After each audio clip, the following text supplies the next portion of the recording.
Welcome to Andy Staples on 3, where my voice still cracks every once in a while.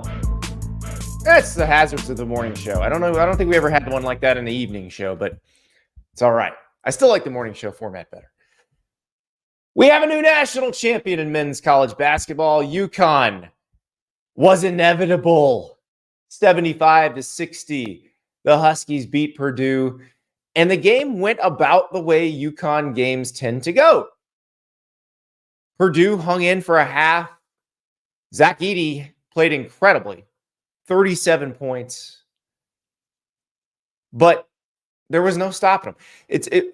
You knew it when you looked up at the end of the first half and you said, Zach Edey is playing about as well as any human can play in a national championship game scenario.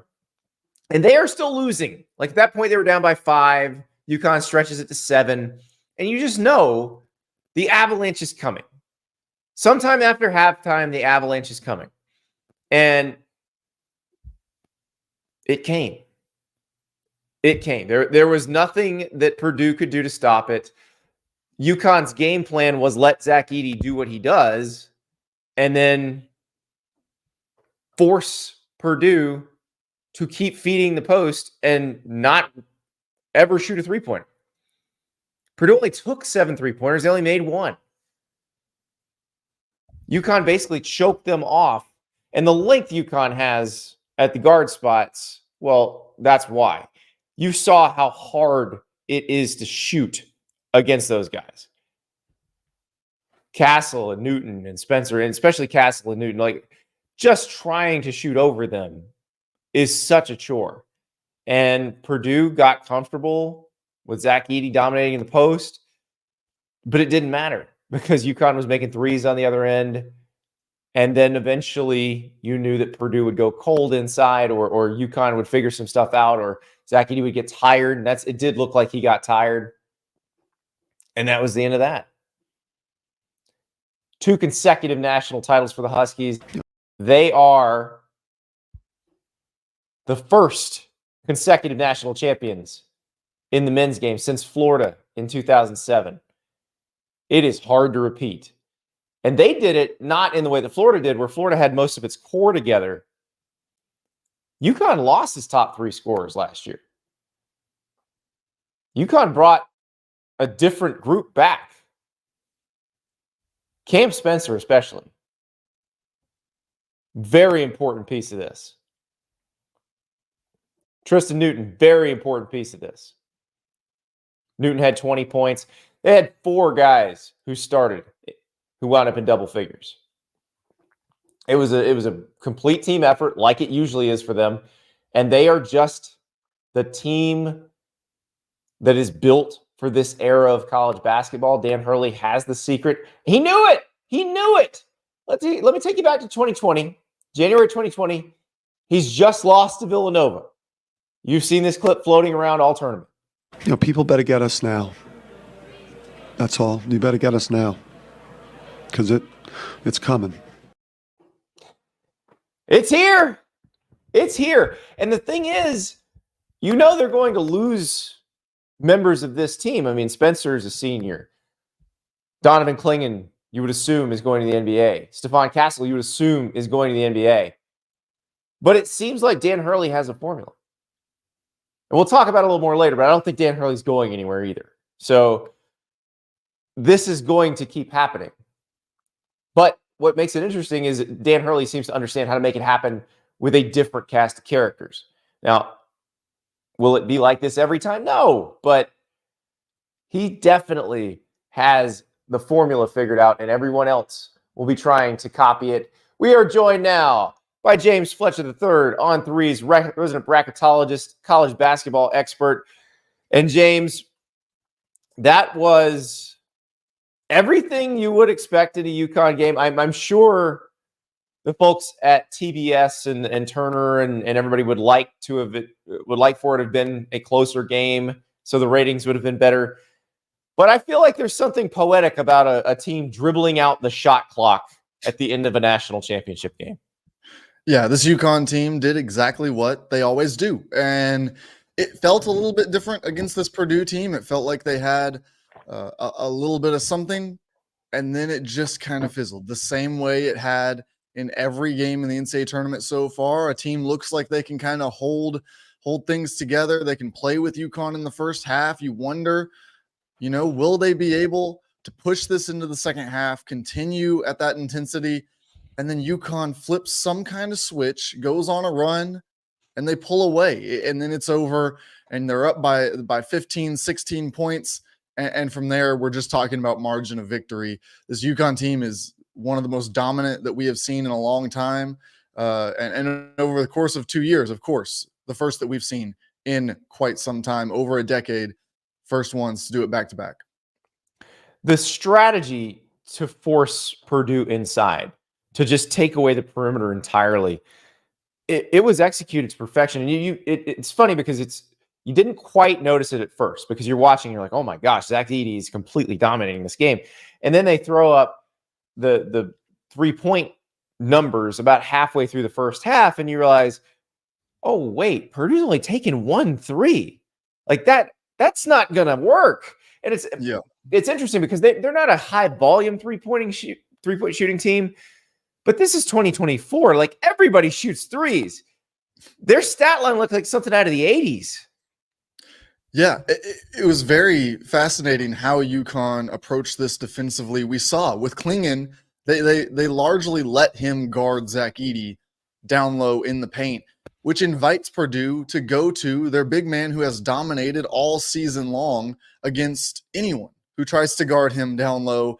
And we saw for large portions of the game, and I know he ends up with 37 points, so it's hard to say that, but Clingan made him work for everything that he got.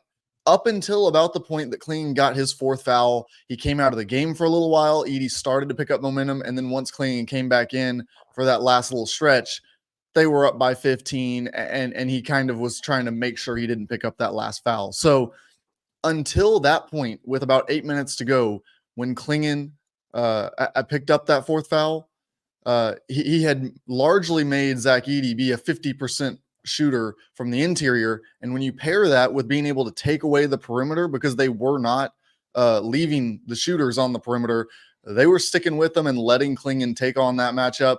If he gave up buckets, that was okay, because his 2s for 3s is going to usually end in your favor. Samson Johnson committed 5 fouls in 5 minutes of playing time, but that's a very impactful 5 minutes. I felt like, because it felt like when I looked at his stat line at the end of the night, I was like, he only played 5 minutes. You just said that. Like he did so much more. Yeah, it felt like he had a really big impact because of the way that he gets up and down the floor. And what I was thinking the entire time that Samson Johnson was out there playing center was, Dan Hurley's going to have a good team again next year. That's all I could think, is he's going to figure out how to use that guy, because he is so athletic. He gets up and down, and he presents matchup nightmares that even Edey and Clingan. It's in a different way, but he is going to provide this UConn team with another kind of player down low who they can build around and put perimeter guys around. And UConn's going to put together another really good roster here. Well, and this is very similar to Johnson's in the role that Clingan was in last year, where Clingan was the backup, the understudy, and then got ready for the role. But that's something Dan Hurley's figured out. Like, he has figured out how to mix the veterans from the transfer portal, the Stephon Castle types who are like Stephon Castle is a one and done player, and then guys like Donovan Clingan, who's a clear NBA player but needed development. Now, Donovan Clingan, it's weird because it's kind of like the very old story. Like, Donovan Clingan is from Bristol, Connecticut. He goes to UConn. This is how everything used to work in college sports, but it doesn't work that way anymore. But Dan Hurley somehow figured a way to keep that little piece of it where, hey, I can take a big man who needs some development. He can sit, play a role as a freshman, stay engaged, but not have to carry the load. And then as a sophomore, he's ready to rock. Like, it's hard to do that in this era. And we're going to talk about Cal later. We're going to talk about John Calipari and what happens with him. Zachary in the chat says, wouldn't be surprised if Arkansas falls through. I would be very surprised. I will explain how that is going down a little bit later in the show. But That's what amazes me about this, James, is what Dan Hurley's been able to do in this era of college basketball, where he's kind of mixed how things used to work with how they work now and come up with a good marriage. Yeah, I think we've seen that in his comments throughout the week. He was a guy who came out there and they asked him about coaching in the NIL era and how hard is it to be that hard nose, that coach that screams at his players. And he said, no, I coach my players harder because there is an expectation. When there's money involved, when people are donating or whether it becomes salaries someday, there is an expectation of performance when you start being given money. And I know that the NCAA has very strict rules. It is not performance-based money, but that doesn't change the fact that you feel a responsibility when someone gives you money to perform at your best in whatever you are doing. So he has kind of found that balance of, yes, this is the player empowerment era, but there has to be an accountability with those players who have so much power now if they are going to reach their potential and the team's potential along the way. The other thing we see with him and the reason he can coach them so hard, I go back to last night when he's like pushing Cam Spencer on the court and the ref's like, wait, you can't do that. This is a player playing on the court. You can't just grab him and move him. But that's how Dan Hurley coaches. And he's laughing about it later. Like Dan Hurley, and I wonder about this. Is this something like if you were a dog as a player and then you become a coach, are you better at doing this where you can coach your players very hard, but you can kind of speak their language and understand? Because you see it with Dan Hurley. You see it with Dawn Staley on the women's side. You see it with Kirby Smart in football, where like these are people who are really good play. Now, Dawn Staley was far and above what Dan Hurley and Kirby Smart were as players, but Dan Hurley and Kirby Smart were really good players in their time. And I feel like they're just better at speaking that language. And so they can goof off with their players, but they can also ride their asses pretty hard. And the players aren't upset about that. They thrive in that. Yeah, I think there is definitely something to say about that dynamic that you talk about, being a dog on the court and then kind of graduating into coaching.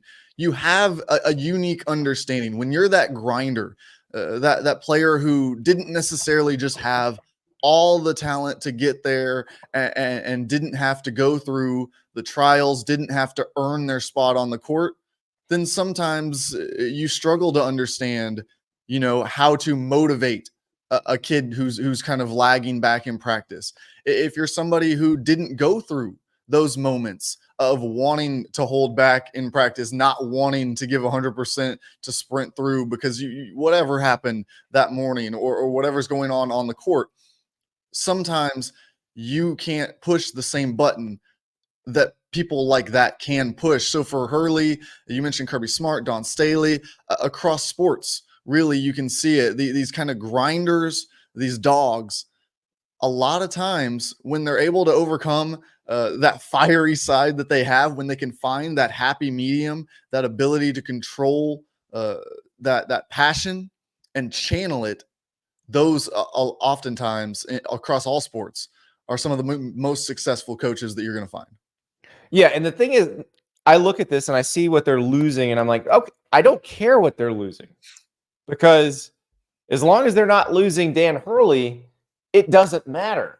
And so he got asked about what might happen, what comes next, and here's what he said. Dan, I hope I don't misquote you, but you said out on the court something about UConn giving you all the resources you need. Can we interpret that to mean you intend to be back at UConn next year? You're not going to entertain any conversations with anybody else that might have a job coming open tomorrow? Yeah. I don't think that's a concern. My wife, you should have her answer that. Yeah. We can maybe arrange a press conference for Mrs. Hurley in the morning. Congratulations, Coach. Yeah, thank you. Yeah, she'll answer that question better than I can. So the great Mark Fratto, by the way, just setting up the Mrs. Hurley press conference. But that doesn't sound like a man who's going to go to Kentucky if Kentucky calls. That sounds like a guy who plans to be where he is. And I think this is interesting, James, because we talk about what happens next in college sports, and we realize that football drives the revenue train. But UConn is the one school that has essentially de-emphasized football in the service of basketball. They went back to the Big East for their basketball programs, both of which are great. And I feel like that because they've made that commitment, they'll do what they have to do to make sure that Dan Hurley stays there. Yeah, sometimes the pursuit of a great thing can ruin a good thing that you've got. And UConn realized that. Football never really drove the revenue for UConn sports. It was the basketball team. That's what that community has fallen in love with. That's where the history is. And so to try to artificially create something in football, yeah, maybe you can chase some dollars here and there, get into the American Athletic Conference, which they did for a short period of time. But what does it cost you on the basketball side? Because if it costs you fan support, if it costs you a piece of history and a piece of pride in your institution, sometimes it's just not worth it. And that's something that I wonder how much we're going to see in this new era of college athletics, where we see teams ditching old rivalries to head to different conferences. In 10, 15 years, how many of these teams will look back and say, maybe we can piece together this other conference if we're not in that top group, that group that we talk about potentially splitting away and doing their own thing. If you're not in that, then I think we're going to see a lot of these teams and these conferences kind of look at each other and say, maybe we should kind of bring back together these rivalries, bring back together our structure that we kind of went with and our fans are familiar with, and get back to something that we know. Well, and the thing is, you can be among the best at basketball without anywhere near the investment that you need to be among the best at football. Yes. You can be a national title contender at basketball with a reasonable amount of money. I mean, you look at what Gonzaga's done. UConn tried to do it the other way. And then just at one point just said, look, we're a Big East team. What are we doing here? And they're still trying in football, and I actually think Jim Moore Jr. is doing a good job there, but they're probably not going to ever get picked up by a quote-unquote big-time football conference, and that's okay. Like, they've figured out where their place in the world is, and I do think there's probably some other schools throughout Division I that may feel that way, that may find as the years go by, hey, why are we chasing this thing? We can be really good at basketball. We can put, several $1 million into basketball every year. We can pay our coach a competitive salary. We can be good at this. And then that's fine. And that's good.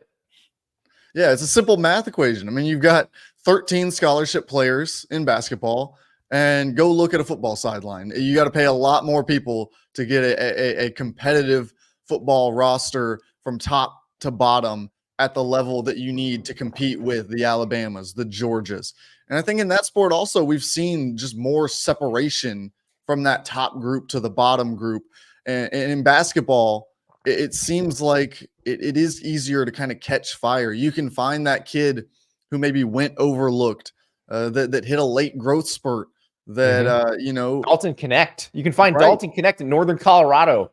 Yes, exactly. And those stories exist in football. I don't want to overshadow that, but it feels like in basketball, it's easier for that guy to emerge from his previous situation, because it is, there's only 5 people on the court. So if you have one who stands out, you can kind of spotlight that a little bit more than you can 1 out of 11 on a football field. Yeah. And so we're now into this era where I don't know about you. It feels like it may be a little easier when a season ends to start thinking about what next season might look like, because there are going to be more players staying. There will be some more continuity. Yes, there's a transfer portal. Like we'll talk about Cal and Arkansas, but Arkansas has literally no players right now. None. It has no roster at all. But I think North Carolina is a place where you can reasonably figure out what it might look like. Duke has Cooper Flagg coming in. How does he fit around the pieces that are coming back? It's not as much of a mystery anymore. And I do think that's going to be ultimately helpful for the sport. Yeah, well, that's why coaches are so important in college basketball, because we know what Dan Hurley's system is. Now he adapts that to the players that he has. He kind of puts the pieces together, and he'll change the offense a little bit, the motions that they get into. But we know what a Dan Hurley team looks like. If you close your eyes, you can picture it.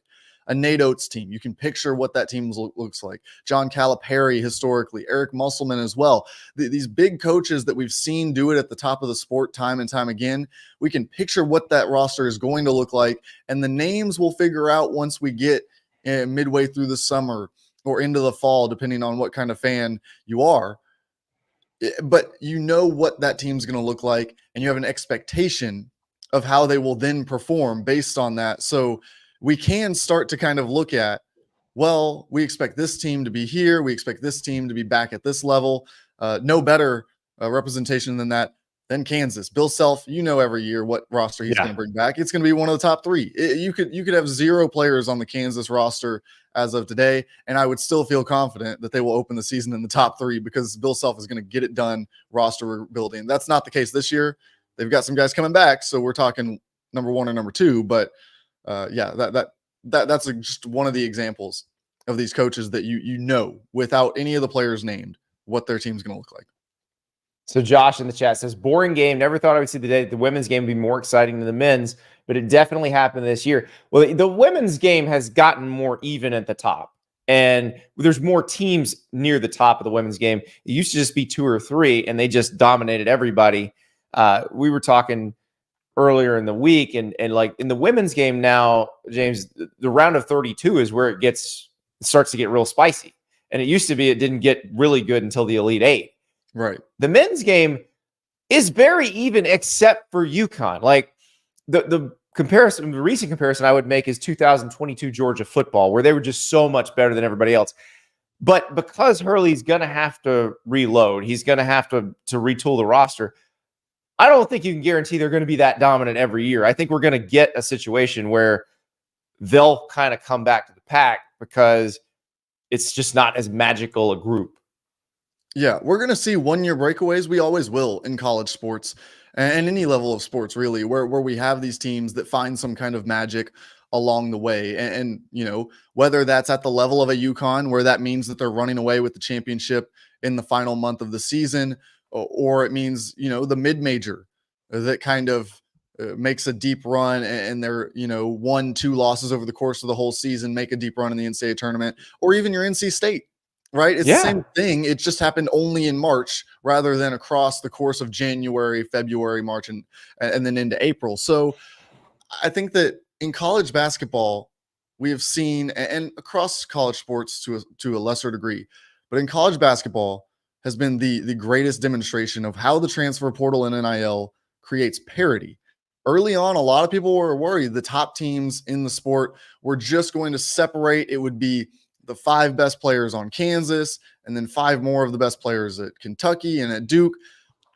Well, it was already like that with the recruiting cycle. Go look at the 5 stars. Where were they going? Kentucky, right, Kansas, and Duke. So when you then are able to spread out those guys who are on the second team, that freshman who maybe has to come back to college basketball next year rather than just go to the NBA, when he has options rather than being behind those freshmen who are coming in, well, now he can go be the star somewhere. And so we've just seen such a balanced college basketball over the course of the past couple of years as we move into this new era. And it's going to be interesting because things are still changing. We've got the end of the COVID year rule this offseason. This is the last season that we have to worry about 5th year, 6th year, 7th year seniors outside of course, injury waivers that we will still have moving forward. Yeah, get old, stay old is going to be a little bit harder than it has been. You won't see the super old players, but we're still going to see old players. We're still going to see guys that are in their 4th year playing. And I think, you know, the guards for UConn, the Cam Spencer and Tristen Newton, a great example of that. Think about that. I mean, tough old guards. We've always said that's how you win in the NCAA tournament, with tough old guards. And then you throw the one and done in next to them, and all of a sudden it's pretty tough to deal with. Yeah, we have seen the formula, what the successful team looks like here. UConn has paved the way. I think some of these other teams in the NCAA tournament who had great success did. NC State, you can even look a dominant big man and veteran guards around him. It doesn't matter how old that center is, but if you have that dominant centerpiece and then guards around him, you're going to be successful in college basketball. That's why centers and point guards are the ones who are drawing the most attention in the transfer portal. That's why they're really hard to come by. But if you can find one, you can have success deep into the season.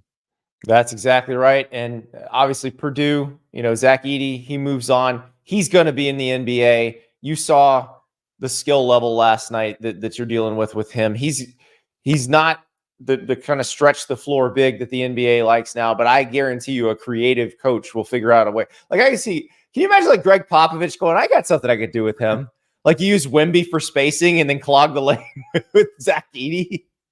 Yeah, I think that there are definitely a few teams that are out there that are kind of fascinated by using Zach Edey. It's not like we haven't seen centers in the NBA in recent years who don't space the floor. Rudy Gobert, I think, is probably the greatest comp. Rudy Gobert's success kind of paves the way for Zach Edey to get in the room with these GMs and make his pitch for why he can be a great NBA player at the next level. Gobert, of course, at a different level defensively, but Zach Edey might have a more polished offensive game, especially than what Gobert had at his age. So I think that the success of these big non-mobile guys, non-mobile, of course, being a very relative term in professional basketball. He's more mobile than us. He's just not more mobile than your average NBA 4 or 5 right now.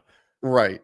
But yeah, being able to do that, Walker Kessler, another name that I think about in that kind of body type with success in the NBA that'll kind of allow Zach Edey to come in, be a first-round draft pick, and then kind of pave his own success from there by being able to fit in with whatever players he plays with. All right, James, let us move to the Cal discussion because we talked yesterday. I put out a Kentucky hot board. Cal walked his dog. He's got a stroller for walking his dog. Yeah. But we still got no official word.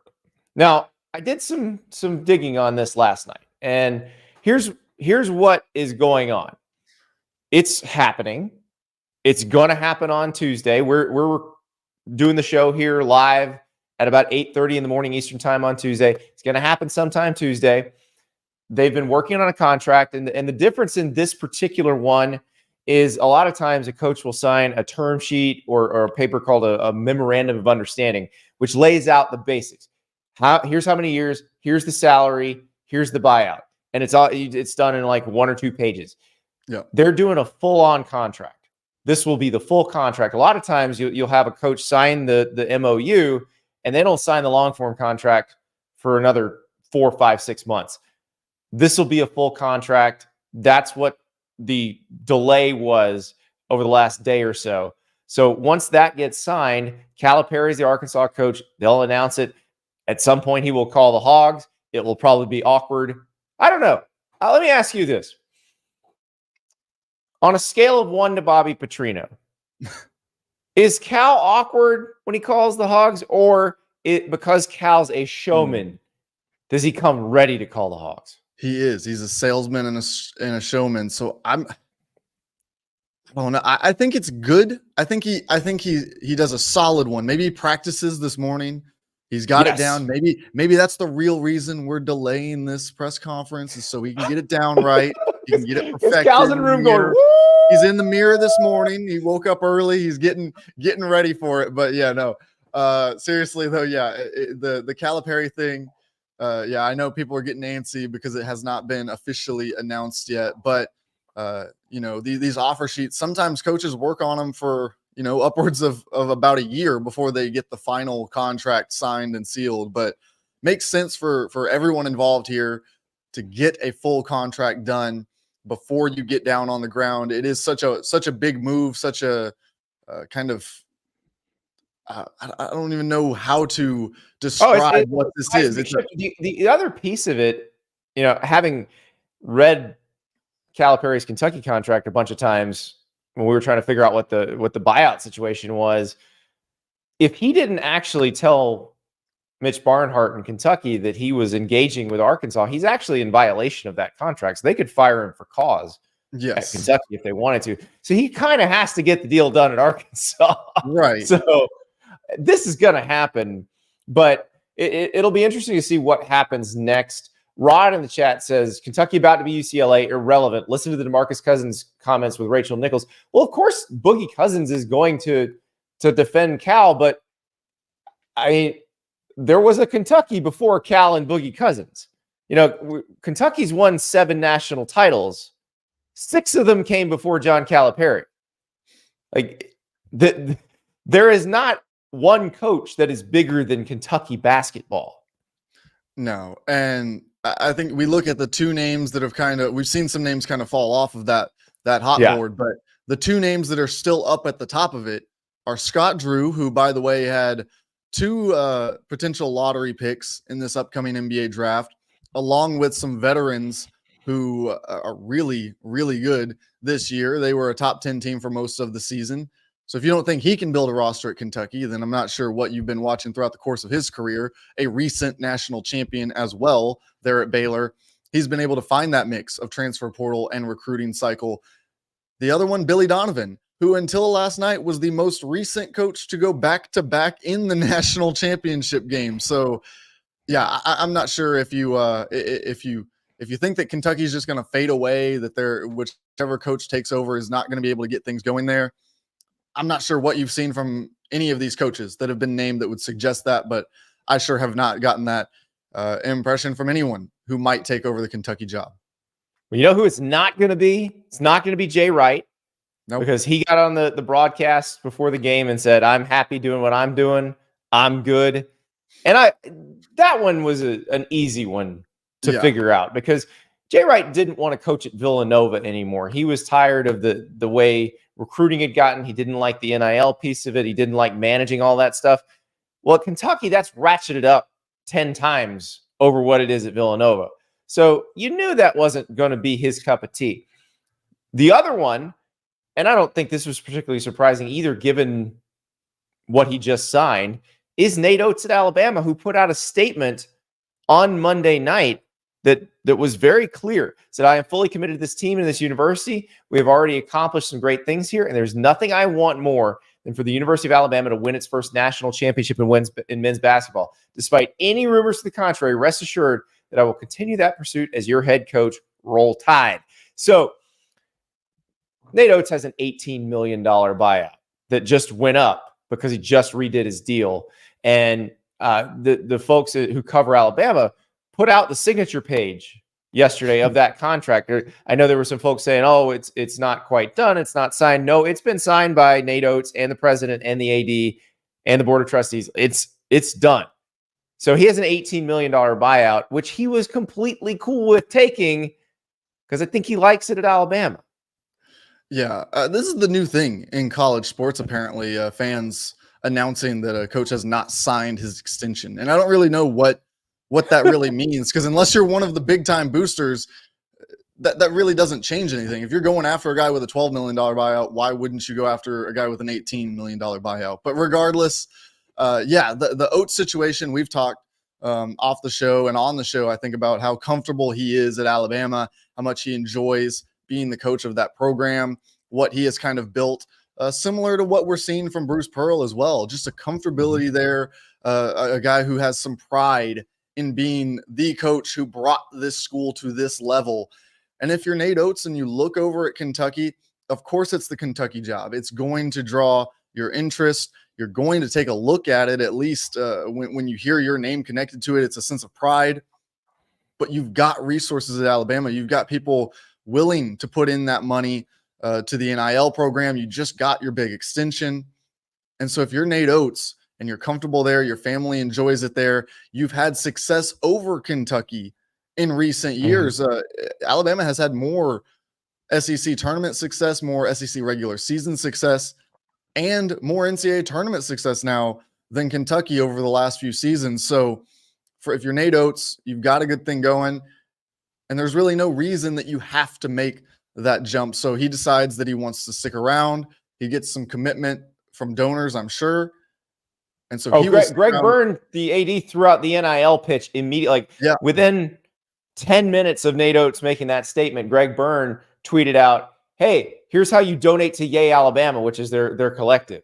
And there's some transfers that I've heard they're already looking to throw that money at. So it'll be fun to watch over these next couple of weeks. The Jay Wright thing, though, I do just want to real quick get your opinion on.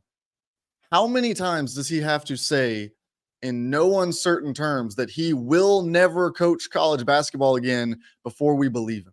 Because it seems like he comes up for every job, and yet every time he's in front of a microphone, even if he's not asked about it, he is making it very clear that he has no interest in this profession. Yeah. So he's Bob Stoops. That's what he is. Bob Stoops is the name that comes up for everything, because Bob actually retired from Oklahoma at a younger age than Jay when he retired from Villanova. Jay was 60 when he retired. Bob was 56 when he retired at Oklahoma. But Bob Stoops' name came up. Like when Florida State hired Mike Norvell, there were so many Florida State fans convinced that Bob Stoops was coming. And I remember talking to some of their beat writers at the time. I was on a podcast with some of them. And I'm like, guys, Bob Stoops is never coming. Like, he's not coaching in college football again. He hates recruiting right now. He has no desire to recruit, and it's only going to get harder. So I don't know where you're getting this information from. He's not going to do it. And they were like, but, and I'm like, no, there's no buts. Like, he's selling tequila. He's happy. Yeah. And Jay Wright, same thing. Like, he's amazing on those broadcasts. He's incredible on television, which we always knew he would be, even when he was coaching. But he's so good at that. The pressure's off. Why not coast into? Because I'm sure, look, Jay Wright, obviously a high achiever, type A type person, but everybody gets a little burned out at some point. This allows you to stay in the game, keep a foot in the game, make some cash, but the pressure's not there at all. Yeah. And you know what? If he gets tired of being on the sideline, he wants to get back in the game, the NBA is right there. And any team that has an opening will hire him. And I guarantee you that a team that is in playoff contention would give him a chance to walk in there and take a shot for a couple of seasons to get an NBA title. So I don't think he will ever return to college basketball. He has made it clear the reasons why, and those reasons are not changing with NIL, the transfer portal, just the grind of the schedule that these coaches go through. So I think we can put the Jay Wright rumors to bed, no matter what opening we're talking about here in college basketball. From this point forward, I'm not going to bring him up.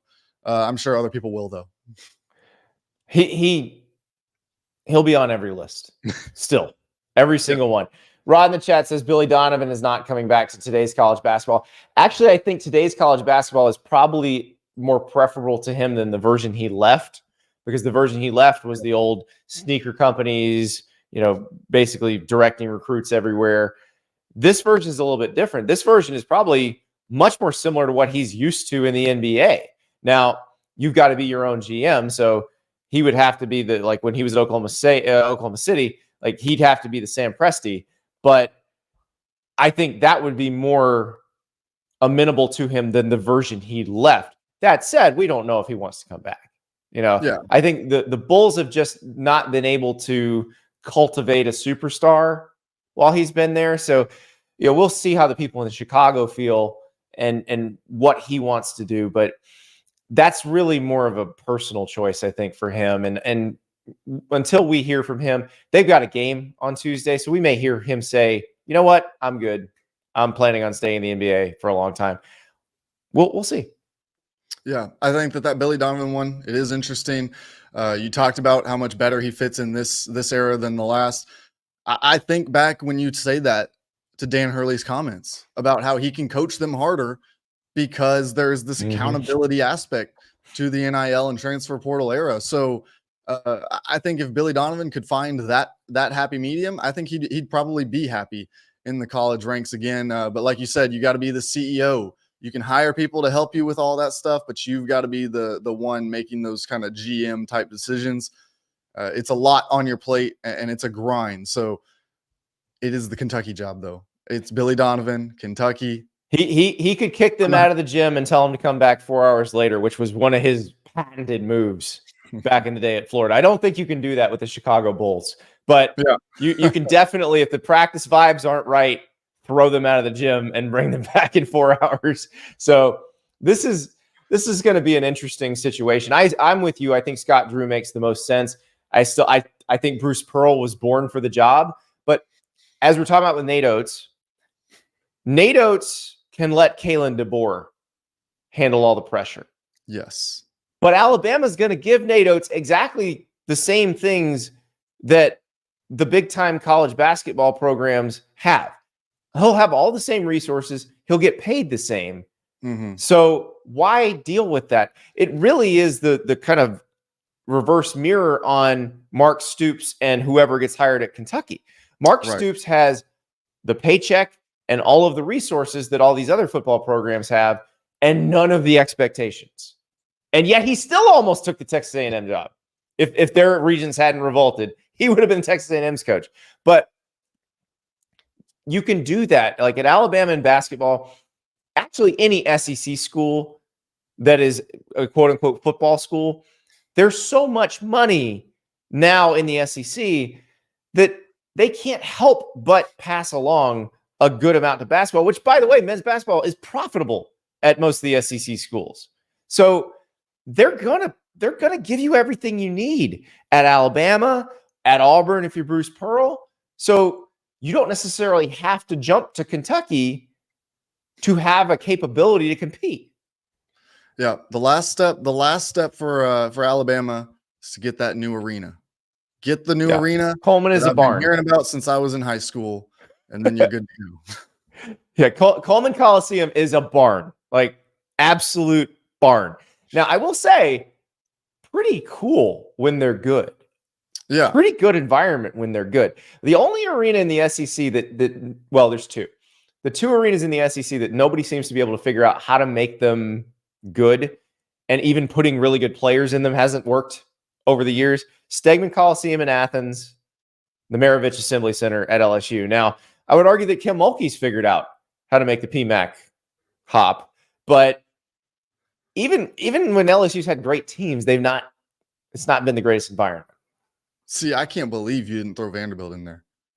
Those sight I lines, love Vanderbilt. I love Memorial Gym. Like Memorial Magic's the coolest thing ever when they're going. I just can't stand the sight line. The bench on the baseline. I don't want that to ever change. Never ever change. I need the tight shot. They expand it out, and it bothers me. I can't do it. Well, they're letting the coaches come down the sideline now at Memorial because they had to. There was no other choice. But now, how do you make a substitute? You got to run all the way back down the other way to make your substitutions. I call that a home court advantage. You call that weird. I call that a home court advantage. So no, do not change Memorial Gym. Protect Memorial Gym at all costs. But figure out how to make Stegman Coliseum rock. Yeah. Because Georgia should figure out how to be good at basketball. There's no excuse to be bad at basketball. But yeah, the Kentucky thing, Kentucky's going to hire someone pretty good. Before I let you go, let's talk about Cal at Arkansas. He comes in. We've seen the Will Smith empty living room gif. We've seen it 100 million times in the last 24 hours. There are no players on the roster. One, how many of Kentucky's current signees do you think, or Kentucky's current players on the roster, do you think will follow Cal to Arkansas? Yeah, there will be a few. There's some of those that have that deep connection for sure. But I think the interesting thing to follow with this Kentucky roster is they committed to the Kentucky brand as well as Cal. So depending on what coach does come in there, how many of them decide that they want to stick with the new coach, that they want to be part of the new Kentucky brand? They're probably going to be one and dones anyways. So might as well be with that guy versus I know that they've got one Kentucky native there. I feel like he's probably the most likely to stay at Kentucky and Travis Perry. But I think beyond that, he will get a couple of them to come with him. I'm not going to throw around names because obviously I haven't gotten time to go through which ones that is. But you've also got in this new era, they're going to reopen their recruitment And unless Cal has already sealed the deal that relationship is there and they want to follow no matter what, Boogie Fland had plenty of other suitors in his recruitment. Jaden Quizons, he same way. He's got a lot of teams that'll show interest if he decides to open things back up. Carter Knox is a guy that I think a lot of people believe will follow Calipari to Arkansas, but I wouldn't be surprised if a couple coaches called him up just to see what his interest is before he does that. Santo Cyril, another guy who would draw some interest. And then you've got the interesting one to me. You've got DJ Wagner. There's the relationship with the Wagner family, with Calipari. He's still on that Kentucky roster as of now. We'll see what he decides to do. He's also got an NBA draft decision to make through all of this. And then Billy Richmond Jr., who is the son of a former John Calipari player at Memphis, but they are local to this Memphis community. The family still here, runs a chicken wing business in town. So does he come home, play for Penny Hardaway, or does he follow Cal to Arkansas? Does he pave his own path at Kentucky? He's got a lot of options as well. And you live in Memphis, James. I don't, people who have never lived in Tennessee, I'm not sure understand how the geography of it goes. It's a very long parallelogram. Like Memphis is a 6-hour drive from Knoxville, and a 7.5-hour drive from the far corner of the state in Tri-Cities. The joke is Memphis is actually the capital of Arkansas and Mississippi. Like, so it's like somebody from Memphis going to Arkansas is not an unusual thing. No, it's really not. We've seen it in the past. Arkansas has a pretty good recruiting hold in this area.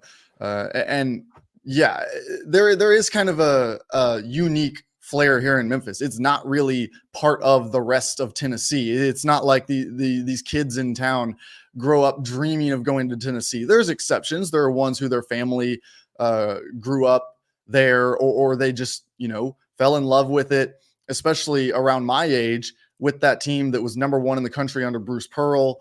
There's situations like that all over the country, but it's not just a pipeline like a kid in Kentucky grows up wanting to be a Wildcat. It's not that same kind of thing over here on this side of the state, like you said. And so, you've got Arkansas, you've got Ole Miss, and then you've got the University of Memphis, which has plenty of basketball history, especially with the local kids wanting to kind of cement their name as kind of a staple in this community.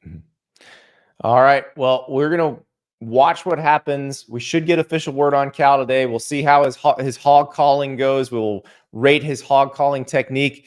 James, thank you so much. I'm sure we'll have you back again in the next few days to break down everything that's happened maybe after Kentucky makes a hire. We'll have you back and we'll break that down too. But thank you so much for all your help throughout the basketball postseason. And now get in that transfer portal. Let's go. All right. Looking forward to it. James Fletcher III. What a basketball season. That was a fun one. That was a lot of fun. But we've got to switch our gears back toward football because we got tons of spring games this week. We're going to talk a little Georgia tomorrow because the Bulldogs have their spring game, and we'll see how many transfer additions that they've added that can make an impact right away. I was reading on Dogs HQ, our site on On3, about Colby Young, the receiver who transferred from Miami. Carson Beck's got some new targets and obviously needs to break in some new targets because Brock Bowers and Ladd McConkey headed off to the NFL. We had the Clemson spring game last week, and I don't know that you learned a ton from the Clemson spring game. The two scholarship quarterbacks, Cade Klubnik and Chris Vezina, they were fine, but it wasn't particularly knock your socks off. But again, it's a spring game. They're not going to try to wow you. But it's interesting. We had Roddy Jones on last week talking about Clemson, and I found something he said very interesting. And then coincidentally, the same day we recorded that when Dabo Swinney had a press conference and kind of elaborated. He got asked a question about it and elaborated on it. And I think it's an interesting discussion to have regarding Clemson. And it kind of fits into the discussion we were having about John Calipari these past few weeks. So let me play what Roddy said when he was on the show last week. And then I'll play you what Dabo said. So here's Roddy. And the thing that alarms me about Clemson now, Andy, is they've started to dip into it in terms of recruiting guys, particularly in the offensive line, and they haven't been good at it. So the speed dating of the transfer portal, Clemson hasn't adjusted to. They went after reportedly like 5 offensive linemen. None of them chose Clemson. It's developmental relationship type recruiting that they're very good at, and they're very good at it at the high school level. But it feels like the speed dating of the portal, they haven't quite adjusted. So that's Roddy Jones from the ACC Network and understands the landscape in that conference better than almost anybody. And he's explaining why you haven't seen Clemson really embrace the transfer portal or embrace it at all. They've tried to use it a little bit, as he mentioned, but not in the ways, obviously not as drastically as Florida State, and not in the ways that some other schools have used it to kind of just grab every once in a while somebody who can plug and play and be a starter right away. That's what Georgia does. That's what Alabama has done. That's what Michigan did really well the last 2 years. Dabo Swinney got asked about his recruiting style, and this is a question about his high school recruiting. But when you listen to him talk about it and explain it, you can kind of extrapolate and figure out why it's been so hard for him to embrace the transfer portal. So here's what Dabo said last week. I just think we know what we're looking for. We're not all things to all people. I think we've offered 55 or 56 kids so far in this class of 25. Our hit rate's really high. If we offer a kid, there's a good chance, we might get them. And, I don't know. I've just always wanted our offer to mean something. I've never really wanted to water our brand down and, offer kids that they're not even interested, and that's part of it. But I just think evaluation is key. Retention is key. Development is key. And, you win with people. And that's how we've won here. We've won with consistency, and we've won with those areas: evaluation, retention, development.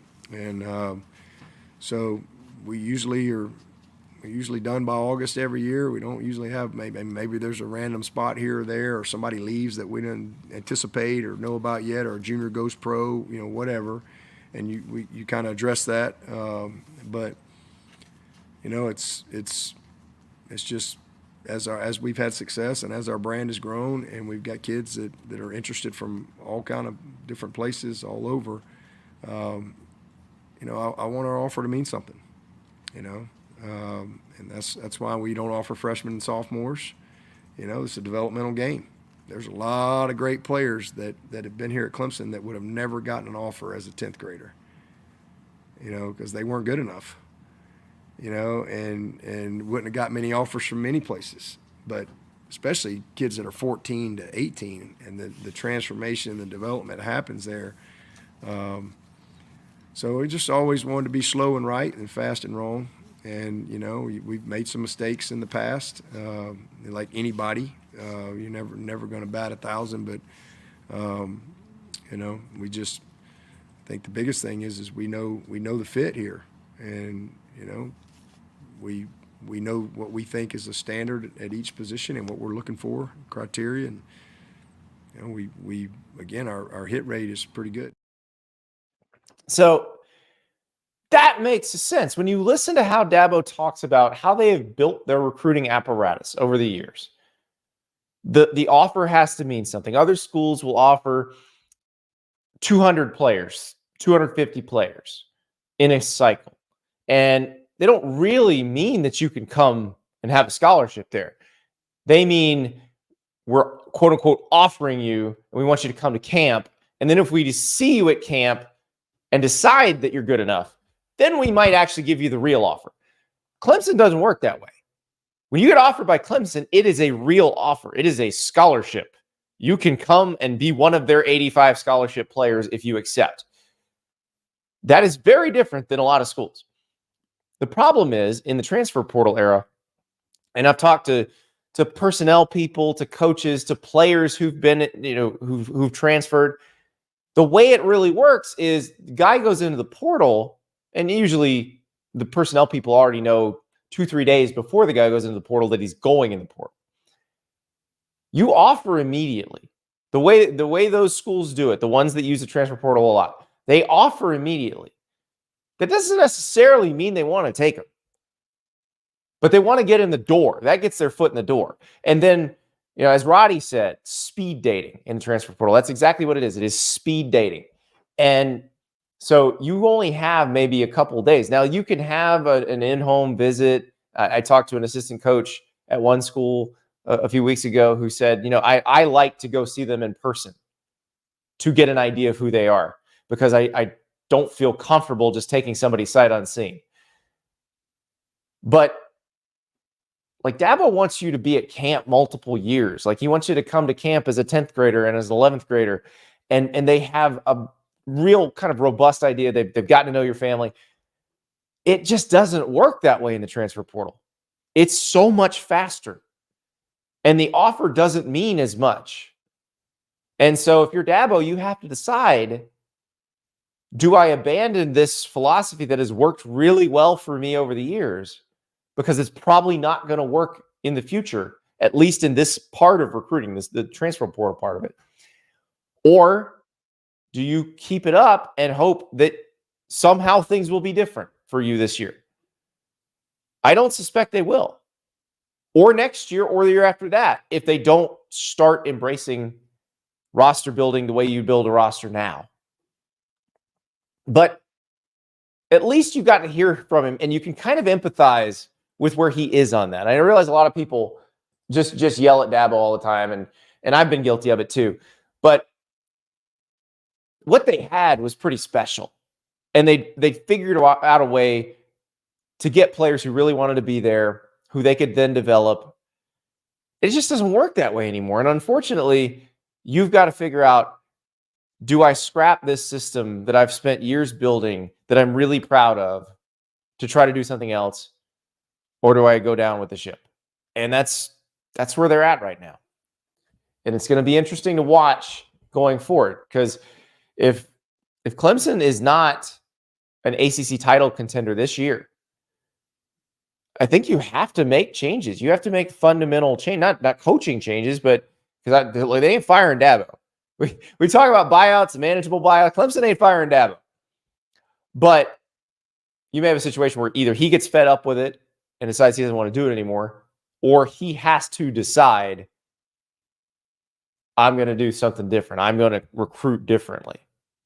But at least you've gotten to hear and hear him explain why. Because it's easier to understand why the reluctance to do this. And I do think if he wants to change, he can. He can call Brent Venables up, who obviously worked in that Clemson system and is using pieces of that at Oklahoma. Like, Oklahoma, if you're a high school recruit and you're committed and you take another visit, you're not in the class anymore. Like, you got to recommit and go through it all again. That's taken straight from the Clemson manual. But Oklahoma's also getting transfers, because Oklahoma had to get transfers. They had no other choice. They had to change the roster. They were moving to the SEC. The Lincoln Riley administration did not recruit a lot of really good linemen. They had to do something different. So Brent Venables had to adapt.